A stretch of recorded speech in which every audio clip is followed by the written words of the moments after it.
a little bit not sad, but feeling a little bit emotional because of Cappuccino being on his own, and beautiful goat.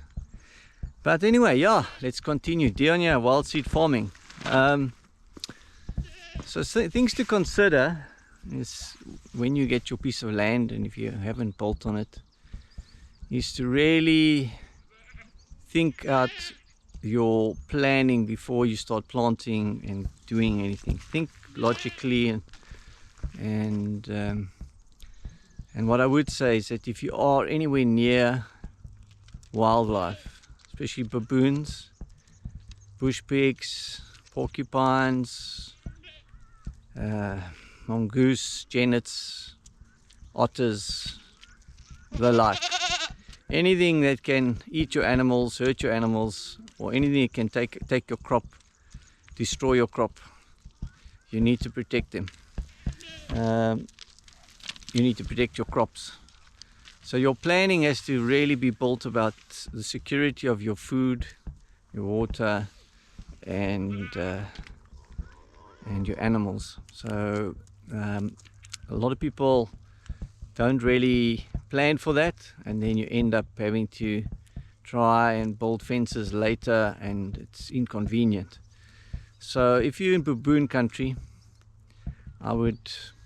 you have to build a baboon-proof orchard. So that means you need some type of tunnel. It doesn't have to have netting or plastic. I would just put a decent fencing over the top of it, a standard fencing, and make sure it's secure. And busy eating my jacket for some reason. Yeah, so protecting your animals, you need fences that are baboon proof, especially for chickens. They raid the eggs, maybe if they're so inclined might even raid the chickens.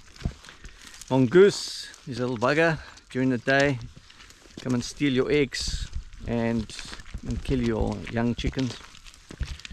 Otters and things like that. So you really have to do some fence proofing.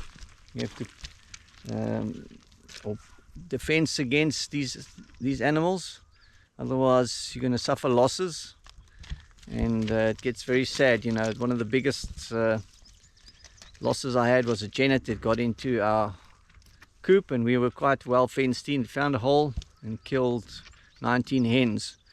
And yeah, that's like a major loss for us, because you know, you spent all that time raising them. It comes to about 300-400 rand a hen to raise those hens, and then you lose the money from the eggs.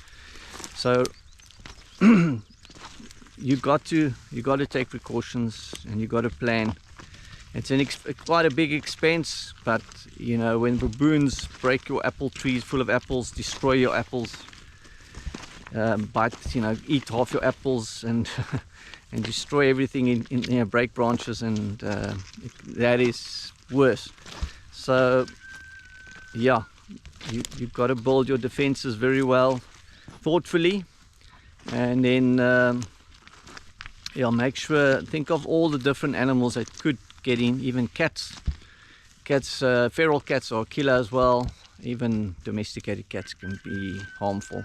They can take out your chicks and chickens and stuff, and most times they don't even eat it, they just toy with them.